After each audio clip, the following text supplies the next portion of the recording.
Bismillah, Assalamualaikum warahmatullahi wabarakatuh. Salam sejahtera untuk kita semua. Adik-adikku sekalian, saya Andi Sudimas Sulaiman, Gubernur Sulawesi Selatan, mengucapkan selamat datang dalam program Smart School Dinas Pendidikan Provinsi Sulawesi Selatan.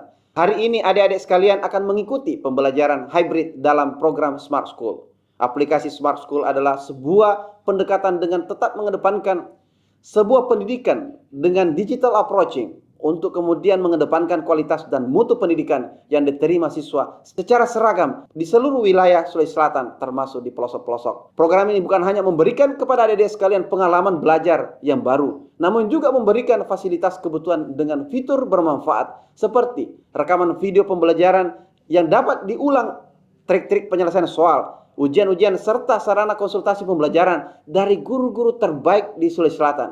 Sering-sering mengakses aplikasi Smart School melalui gawai yang adik-adik sekalian miliki di setiap kesempatan yang dimiliki.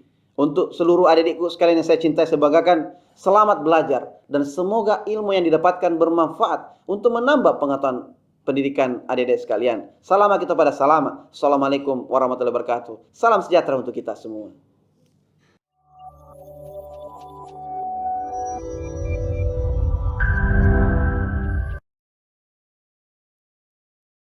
Bismillahirrahmanirrahim. Assalamualaikum warahmatullahi wabarakatuh. Bagaimana kabarnya Anda semua yang ada di sekolah dan Bapak Ibu guru pendamping? Berjumpa lagi dengan saya Suhartina pada mata pelajaran ekonomi untuk kelas 10. Pada pertemuan kali ini kita akan belajar tentang industri keuangan non-bank. Mari kita simak materi selengkapnya.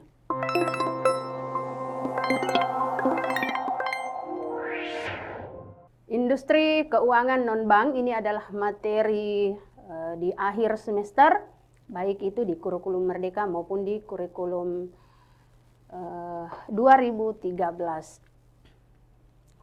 Nah, Anda semua, sebelum kita lanjut ke materi tentang industri keuangan non-bank, silahkan diperhatikan gambar berikut ini. Jadi di sini ada gambar Bank BRI, kemudian ada pasar modal, kemudian ada Adira Finance. Nah, ketika melihat gambar ini kira-kira apa yang kalian pikirkan?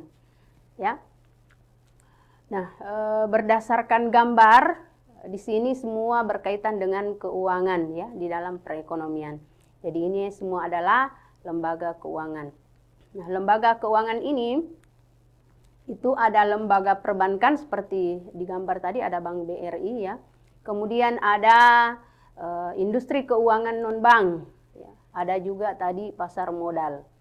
Nah, pada pertemuan kali ini kita akan membahas tentang industri keuangan non-bank dengan 3 jenis IKNB dari beberapa IKNB yang ada. Nah, apa itu IKNB? Ya, IKNB ini singkatan dari industri keuangan non-bank, di mana industri keuangan non-bank adalah badan usaha yang melakukan kegiatan usaha di bidang keuangan secara langsung ataupun tidak langsung, menghimpun dana dari masyarakat dan menyalurkannya kembali kepada masyarakat untuk kegiatan produktif. Jadi sama halnya dengan bank, industri keuangan non-bank ini juga ada beberapa lembaga yang bisa menghimpun dana ya dari masyarakat. Namun ada beberapa kegiatan bank yang tidak boleh dilakukan oleh industri keuangan non-bank. Nah, fungsi dari industri keuangan non-bank itu sendiri, yang pertama menghimpun dana dari masyarakat, baik secara langsung maupun tidak langsung. Kemudian membantu dalam bidang usaha. Jadi industri keuangan non-bank ini itu bisa membantu usaha dengan memberikan pinjaman dana. Yang ketiga, memperlancar distribusi barang atau jasa, dan yang keempat adalah mendorong terbukanya lapangan kerja. Ya, dengan banyaknya perusahaan-perusahaan keuangan non-bank itu bisa membuka lapangan kerja. Selanjutnya, jenis-jenis industri keuangan non-bank. Jadi ada beberapa jenis dari industri keuangan non-bank ini.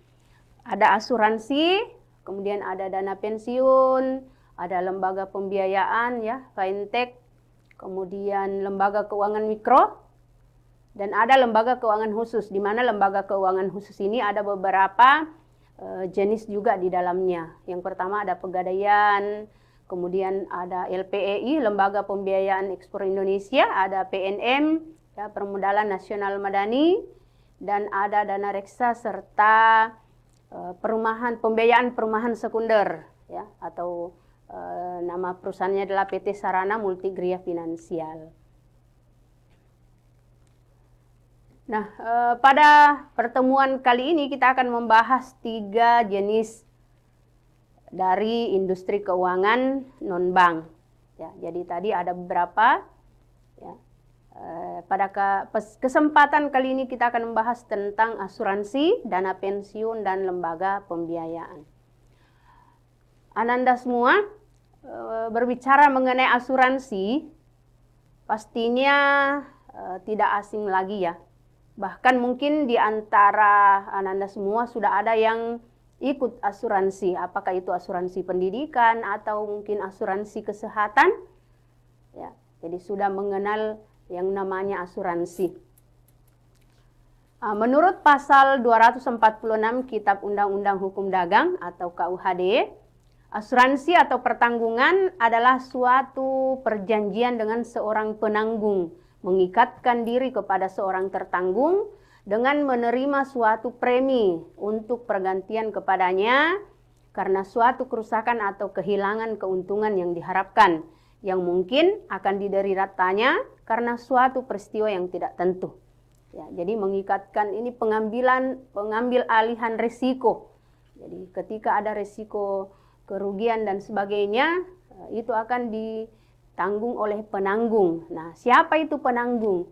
Penanggung adalah perusahaan asuransi, ya, yang nantinya akan membayar kerugian kepada pihak tertanggung apabila masih dalam masa asuransi. Kemudian tertanggung, ya, tertanggung adalah nasabah, ya, orang yang mengalihkan risiko kehidupannya, risiko kepemilikannya kepada pihak penanggung, kepada pihak asuransi. Nah, di mana pihak tertanggung ini itu harus membayarkan sejumlah premi, ya, kepada pihak penanggung, kepada pihak perusahaan asuransi. Premi ini adalah iuran yang harus dibayarkan, apakah pembayarannya dengan bulanan atau triwulan atau semester atau tahunan, tergantung kesepakatan antara pihak penanggung dan pihak tertanggung. Ya, jadi ada namanya masa asuransi.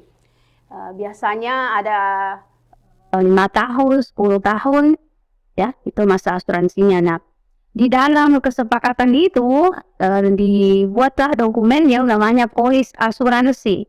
Jadi ada namanya polis asuransi, itu isinya tentang kesepakatan antara penanggung dan tertanggung, di mana yang disepakati itu berapa tahun, kemudian kalau misalnya terjadi risiko maka berapa yang harus dibayar kepada tertanggung, kalau misalnya tidak terjadi risiko berapa dana yang kembali sesuai dengan premi yang telah dibayarkan. Ya, seperti itulah asuransi. Kemudian fungsi dari asuransi ini ada fungsi utama dan ada fungsi sekunder. Nah, fungsi utama dari asuransi adalah mengalihkan atau membagi risiko. Nah, jadi risiko tertanggung, ya, apakah yang mau dialihkan risiko itu apa namanya, kesehatannya atau hartanya dan sebagainya. Ya. Kemudian pengumpulan dana ini adalah premi yang dibayarkan oleh tertanggung, pihak tertanggung, ya, itu dikumpulkan oleh pihak penanggung, kemudian dikelola under the yang nantinya akan digunakan untuk membayarkan kerugian-kerugian yang terjadi. Kemudian fungsi sekundernya, yang pertama mendorong pertumbuhan usaha, kemudian mencegah kerugian dan mengendalikan kerugian, memberi manfaat sosial dan mempercepat pemulihan ekonomi, dan dapat digunakan sebagai tabungan. Itu fungsi lainnya. Selanjutnya perannya, jadi asuransi ini memberikan keamanan, ya, karena asuransi menyediakan dukungan keuangan dan mengurangi ketidakpastian dalam bisnis dan kehidupan seseorang. Jadi kalau orang misalnya mengasuransikan bisnisnya, maka bisnisnya akan aman ya dari risiko-risiko keuangan, risiko keuangan. Kalau misalnya orang mengasuransikan dirinya, maka akan ada juga rasa aman karena misalnya kesehatan yang dia asuransikan ketika dia merasa tidak sehat, maka pihak asuransi yang akan membayarkan biaya kesehatannya.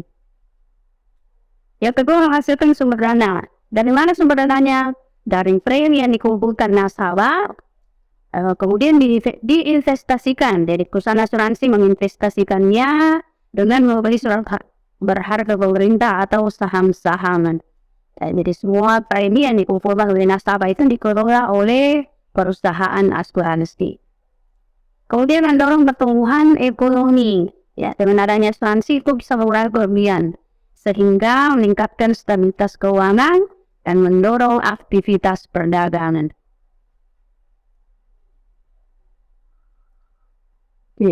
Selanjutnya, jenis asuransi. Menurut Uni Karma dalam Undang Sigma 2011, asuransi terdiri dari yang pertama menurut sifatnya, ya, yang yaitu asuransi sosial atau asuransi wajib. Di mana asuransi sosial ini sebagai warga negara itu diwajibkan ikut serta, ya, supaya ada jaminan dasar bagi masyarakat yang untuk kesehatannya, untuk jiwanya, ya, dan bukan untuk keuntungan komersial, misalnya BPJS. Pasti anak-anak semua sudah punya ya BPJS, apakah itu BPJS Mandiri atau mungkin BPJS pemerintah, ya. Kemudian yang kedua, asuransi sukarela. Kenapa dikatakan sukarela? Karena tidak ada paksaan. Siapapun bisa menjadi anggotanya. Misalnya perusahaan-perusahaan asuransi sekarang kan banyak ya, perusahaan swasta, ada BUMN, ya, PT Jiwasraya misalnya, Takaful, Prudensial dan sebagainya. Banyak perusahaan-perusahaan asuransi. Nah, kita bisa dengan sukarela mengikuti produk-produk asuransinya. Kemudian menurut segi objek dan bidang usahanya, bahwa objeknya ada namanya asuransi individu, ya, pertahanan. Misalnya asuransi jiwa, ya, asuransi kecelakaan, asuransi kesehatan, kemudian asuransi pendidikannya, atau asuransi hari tua. Kemudian yang kedua ada asuransi umum, ini asuransi kerugian, ikuti asuransi untuk harta benda, kepentingan keuangan, ya, dan tanggung jawab hukum. Yang ketiga ada perusahaan reasuransi, yaitu pengalihan sebagian risiko kepada penanggung lain yang dilakukan oleh penanggung pertama karena risiko yang dirasakan terlalu besar. Misalnya PT Reasuransi Nasional Indonesia. Jadi ini istilahnya orang yang sudah masuk di asuransi, yang sudah diasuransikan, pihak asuransi mengasuransikannya lagi ke pihak reasuransi. Kemudian yang keempat, perusahaan asuransi sosial. Ya. Nah, bidang usaha ini menanggung risiko finansial masyarakat kecil kurang mampu. Misalnya PT Jasa Raharja. Nah, biasa kan kalau ada orang kecelakaan lalu lintas kemudian meninggal, nah PT Jasa Raharja itu yang membayarkan, berikan uang pertanggungan kepada keluarga. Nah, itulah beberapa jenis-jenis asuransi menurut Uni Karma. Kemudian ini ada beberapa perusahaan-perusahaan asuransi, ya, ada banyak ya, jadi ini hanya memperkenalkan. Ternyata perusahaan-perusahaan asuransi di Indonesia itu banyak. Silakan dipilih yang mana saja sesuai dengan kebutuhan. Ini kalau asuransi kendaraan, ya, asuransi mobil. Oke. Selanjutnya kita ke dana pensiun. Ini jenis di industri keuangan non-bank. Yang kedua, ada produknya juga ini yang biasa menjadi produk dari perusahaan asuransi juga, ya. Jadi jaminan hari tua tadi di situ di asuransi ada asuransi hari tua, ya. Nah, bisa masuk di dana pensiun. Nah, apa itu dana pensiun?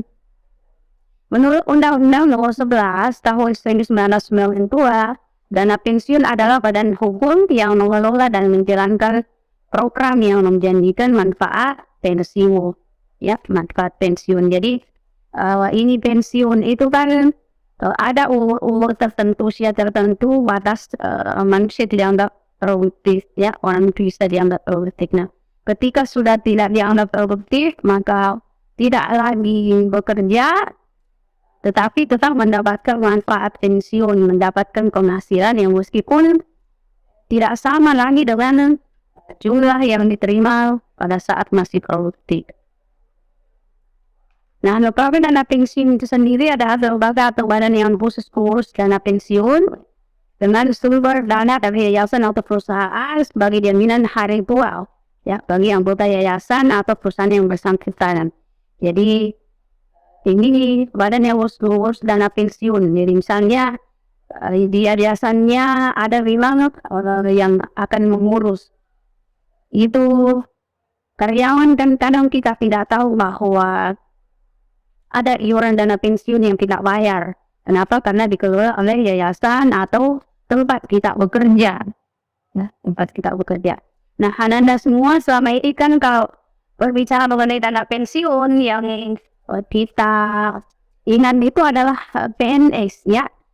PNS. Kenapa banyak yang mau menjadi PNS? Karena ada pensiunannya, padahal karyawan atau masyarakat umum pun itu bisa ada dana pensiun, ya. Kenapa? Karena sudah ada sekarang lembaga-lembaga yang mengurus tentang dana pensiun ini. Tinggal kita membayar iuran, ya, bayar iuran. Jadi istilahnya dana pensiun itu sama saja seperti tabungan, ya.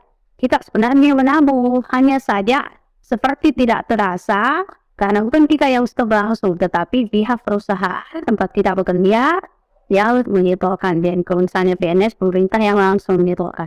BUMN, perusahaan BUMN yang menyetorkan, ya. Nah, ada dua jenis program pensiun, ya. Program pensiun manfaat pasti, di mana program ini besar manfaat pensiunnya itu ditentukan berdasarkan rumus tertentu yang ditetapkan di awal. Jadi biasanya dikaitkan dengan masa kerja dan besarnya penghasilan. Jadi berapa lama dia bekerja, kemudian penghasilannya berapa. Kemudian program pensiun iuran pasti, ya. Besar manfaatnya tergantung pada besar iuran yang disetor dan hasil pengembangan dana. Ini biasa karyawan-karyawan swasta itu ada ditentukan berapa iuran yang harus disetorkan. Nah, untuk mendapatkan pensi iuran mendapatkan nanti manfaat pensiun yang lebih besar, otomatis iurannya juga lebih besar. Tuh. Selanjutnya fungsi dari dana pensiun: menyediakan dana atau pertanggungan apabila peserta meninggal atau mengalami kecacatan sebelum mencapai usia pensiun. Jadi dia menyediakan dana untuk ketika misalnya pesertanya meninggal atau mengalami kecacatan sebelum mencapai usia pensiun. Nah, dana pensiun ini dihimpun daripada para peserta dalam bentuk tabungan bagi keperluan peserta di hari tua yang akan dibayarkan setelah peserta mencapai usia pensiun atau mungkin belum mencapai usia pensiun yang meninggal atau tidak bisa lagi atau produktif, maka akan dibayarkan, ya, dana pensiun. Nah, dana pensiun yang pertama penyediaan biaya hidup di hari tua. Jadi ketika kita sudah tua, tidak perlu lagi tidak bisa lagi mendapatkan penghasilan, ya, kita sudah memiliki biaya hidup, ya, karena sudah tidak tabung di awal. Sarana peningkatan ekonomi dan penambah motivasi dan ketenangan kerja, ya, ketenangan kerja. Kok ada dua jenis dana pensiun? Ada dana pensiun pemberi kerja, ada dana pensiun lembaga keuangan. Dana pensiun pemberi kerja ini adalah lembaga yang dibentuk oleh orang atau badan yang mempekerjakan karyawan. Biasanya yang di PPK ini itu masih BUMN, ya. Kalau swasta belum bisa menggunakan dana pensiun pemberi kerja. Yang untuk perusahaan swasta itu bisa menggunakan dana pensiun lembaga keuangan, yang misalnya di bank atau perusahaan asuransi jiwa, ya, yang menyelenggarakan program pensiun iuran pasti.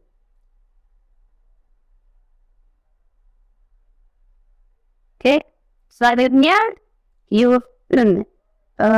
industri keuangan non-bank yang ketiga yang akan kita bahas adalah lembaga pembiayaan.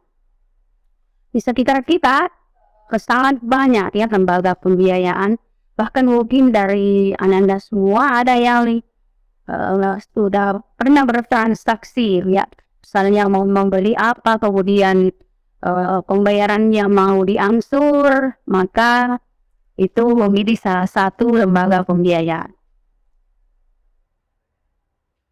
Nah, lembaga pembiayaan ini dibuka pada tahun 1988 melalui keputusan Presiden nomor 61 tahun 1988, di mana pada saat itu pemerintah memberikan peluang kepada badan usaha, ya, untuk memiliki kegiatan-kegiatan dalam bidang keuangan.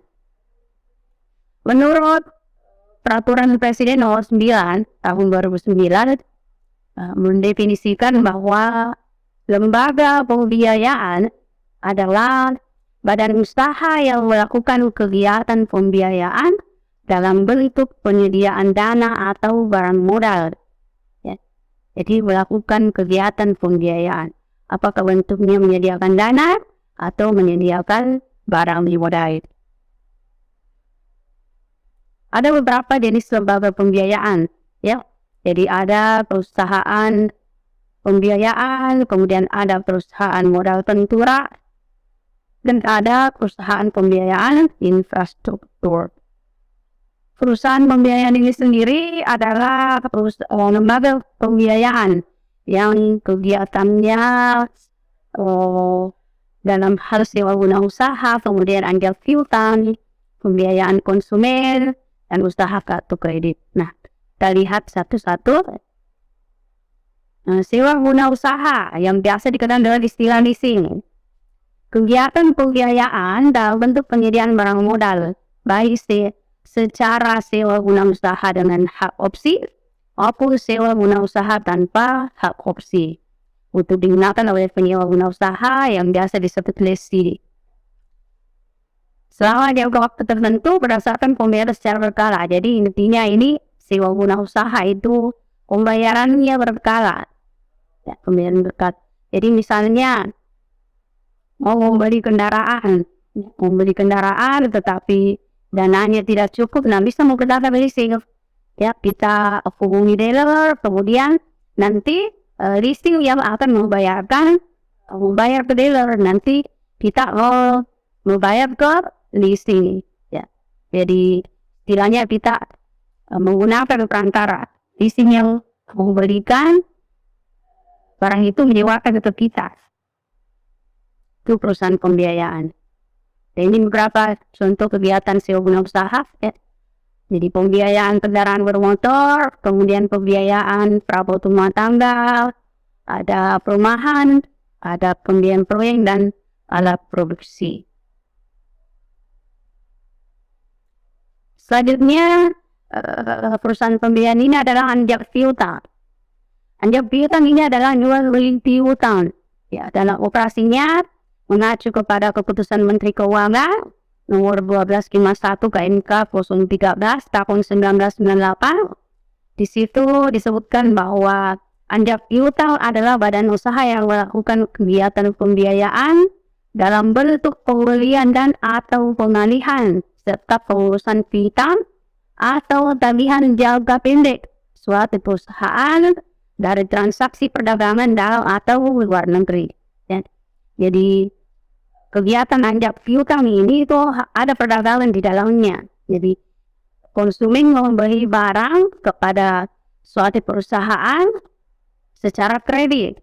Nah, perusahaan yang memiliki piutang karena penjualan secara kredit tadi itu menjual piutangnya kepada perusahaan anjak piutang, menjual perusahaan piutangnya. Ya mungkin karena dia membutuhkan modal, dia membutuhkan modal lebih cepat, sementara perjanjian pembayarannya kepada konsumen itu dari konsumen itu masih lama, sehingga dia menjual piutangnya kepada perusahaan anjak piutang dengan menjanjikan fee.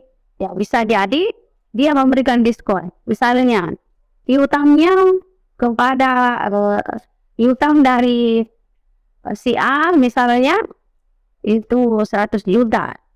Nah, kemudian dia jual ke perusahaan anjak piutang, otomatis uangnya 100 juta. Karena perusahaan anjak piutang dia mendapatkan keuntungan. Ya, jadi ada fee. Itulah keuntungan diperoleh oleh perusahaan anjak piutang. Nanti perusahaan anjak piutang yang menagih kepada konsumennya. Seperti itu. Jadi jual beli piutang ya, yang perjualbelikan adalah piutang. Nah, ini beberapa perusahaan anjak piutang yang terkenal. Selanjutnya pembiayaan konsumen. Pembiayaan konsumen ini kegiatan pembiayaan untuk pengadaan barang berdasarkan kebutuhan konsumen dengan sistem pembayaran angsuran atau berkala.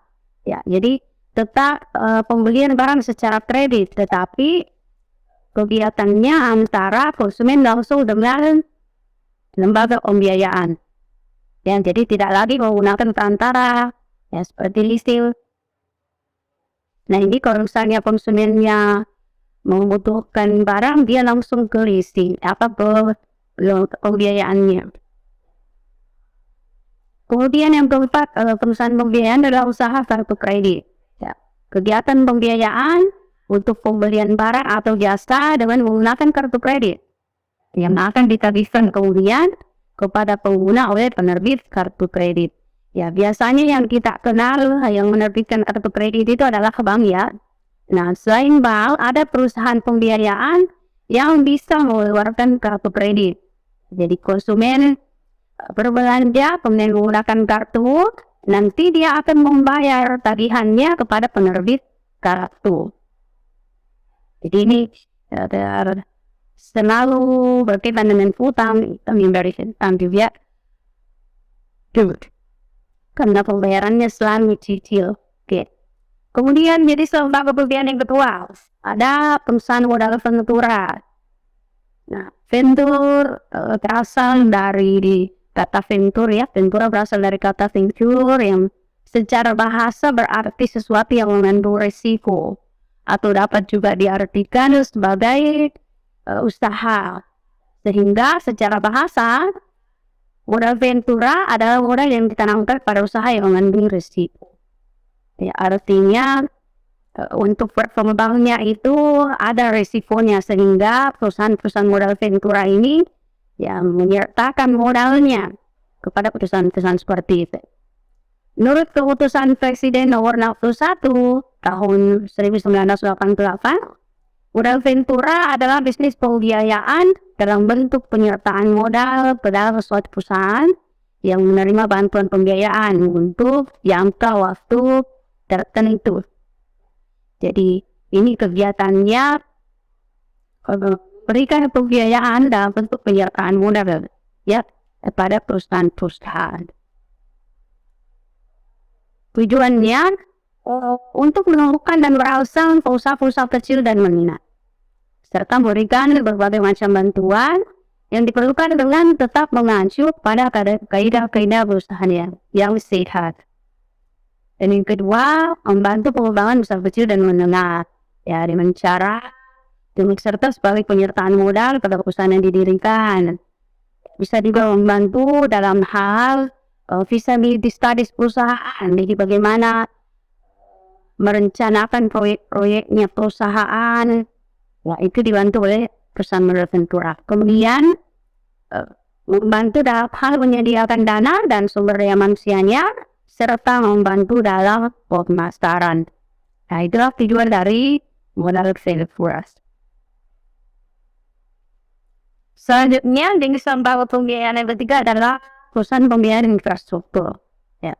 Di mana lembaga keuangan ini menyediakan dana atau pembiayaan untuk membiayai proyek-proyek infrastruktur yang jadi khusus infrastruktur. Misalnya pembiayaan jalan tol, pelabuhan, bandara, pembangkit listrik, ya, dan beberapa proyek-proyek lainnya memerlukan investasi besar. Biasanya perusahaan-perusahaan besar yang memiliki dana yang besar karena pembiayaan itu adalah pembiayaan yang besar juga. Nah, ini ada beberapa perusahaan pembiayaan infrastruktur. Ya, ada PT Sarana Multi Infrastruktur, ada PT Indonesia Infrastruktur Finance, ada Guaranty Fund, Penjamin Infrastruktur Indonesia, kemudian BI Papua Barat. Nah, kelima ini adalah perusahaan badan usaha milik negara. Ya. Dan PT MNC Infrastruktur Utama ini adalah perusahaan swasta yang bergerak di bidang pembiayaan infrastruktur. Itulah 3 jenis industri keuangan, ya, atau lembaga keuangan bukan bank. Pada kesempatan kali ini kita hanya membahas 3 itu, dan masih ada lembaga pembiayaan yang lainnya. Nah, sebelum kita akhiri, kita latihan soal dulu. Ada 5 soal yang akan kita bahas bersama. Jadi kalau ada yang mau berpartisipasi, jadi sangat diharapkan ya partisipasinya. Kalau ada yang mau menjawab langsung, boleh raise hand, kemudian menyalakan mikrofonnya untuk kita berinteraksi, atau mungkin mau dijawab di chat juga boleh. Kita lihat soal pertama. Lembaga pembiayaan yang memberikan pinjaman secara langsung kepada konsumen untuk membeli barang atau jasa tertentu, ya, disebut apakah itu? Ya, apakah leasing, ataukah anjak piutang, atau lembaga pembiayaan konsumen, atau mungkin lembaga pembiayaan syariah, atau sewa guna usaha. Jadi lembaga pembiayaan itu seiring perkembangan zaman, ya, perkembangan teknologi, selain bergerak di bidang pembiayaan secara konvensional, itu juga sudah ada syariah, ya, ada syariah, ya. Produk-produknya sama, hanya pada saat dijalankannya itu menggunakan prinsip-prinsip syariah. Perusahaan pembiayaan juga ini, ya, sama. Jadi lembaga pembiayaan, listing anjak piutang itu juga ada syariah. Nah, dari pertanyaan ini, adakah yang mau menjawab? Silakan Ananda. Oke, kalau tidak ada, mungkin ada kendala, kita lihat jawabannya.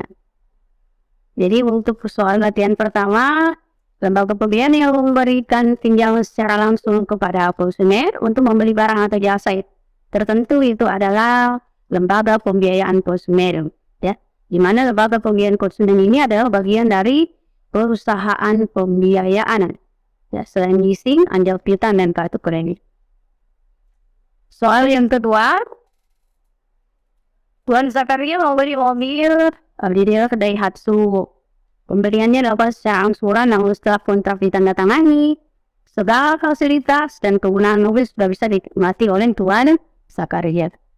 Nah, mobil Tuan Zakaria ini sudah dibayar oleh ACC Finance secara tunai ke dealer Daihatsu, sehingga Tuan Zakaria membayar asuransinya ke ACC Finance. Maka ACC Finance ini merupakan jenis apa? Apakah dia modal ventura? Apakah dia sewa guna usaha? Ya, atau leasing, atau dia koperasi, ataukah asuransi atau bursa efek?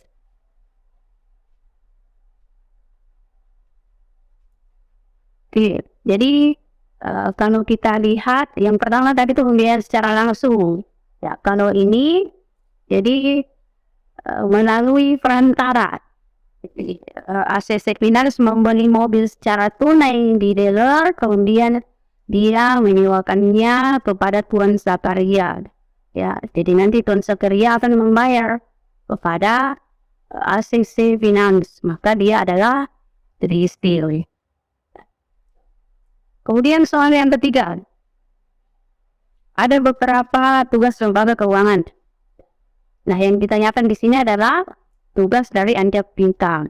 Jadi yang perlu diperhatikan bahwa piutang, anjak piutang itu adalah jual beli piutang. Nah, dari kelima ini, yang manakah tugas dari anjak piutang? Apakah melayani jasa penafsiran, atau melayani jasa titipan barang, atau mengambil alih tagihan suatu perusahaan dengan fee tertentu, atau memberikan pinjaman dan jaminan, atau memberi piutang perusahaan dalam suatu transaksi perdagangan. Jadi kita lihat jasa penafsiran itu kegiatannya pegadaian, jasa titipan juga kegiatannya pegadaian. Ya, mengambil alihan tagihan, ini adalah tugasnya anjak piutang. Memberi pinjaman dan jaminan itu bukan anjak piutang, tetapi pembiayaan konsumen. Sehingga tugas anjak piutang dari soal ketiga ini adalah 3 dan 5. Selanjutnya soal yang keempat, ini ada pernyataan. Nah, dari pernyataan ini apakah dia pengertian dari asuransi, dana pensiun, pembiayaan, pasar modal, atau pegadaian? Pernyataannya mengatakan bahwa merupakan salah satu mekanisme dari bentuk pengurangan risiko dan tertanggung kepada pihak penanggung dengan membayar sejumlah premi. Dan di sini ada premi, ada risiko tertanggung penanggung. Ya, tidak ada lembaga pembiayaan yang ada tertanggung penanggung membayar premi kecuali asuransi. Kemudian yang terakhir, peran dari dana pensiun. Ada 5 pernyataan. Yang manakah peran dari dana pensiun? Yang pertama, berikan kepastian pendapatan, kemudian penyediaan biaya hidup di hari tua, sarana peningkatan ekonomi, menambah motivasi dan ketenangan kerja, digunakan sebagai jaminan untuk mendapatkan pinjaman. Jadi jelas ya, kalau dana pensiun itu di akhir pensiun kita, di akhir masa kerja kita itu sudah ada kepastian penghasilan yang kita terima. Kalau mengikuti dana pensiun dan kemudian biaya hidup di hari tua juga sudah tersedia. Dan dengan adanya dana pensiun kita merasa termotivasi dan merasa tenang dalam bekerja, sehingga peran dari dana pensiun adalah 1, 2, dan 4.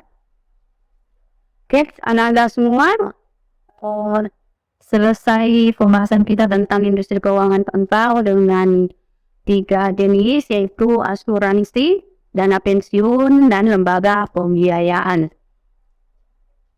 Ya, terima kasih.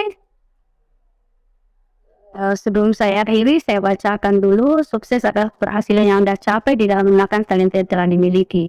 Maka dari itu, tetaplah semangat untuk mengembangkan talenta. Sekian, mohon maaf jika ada kekurangan. Wabillahi taufiq wal hidayah. Assalamualaikum warahmatullahi wabarakatuh.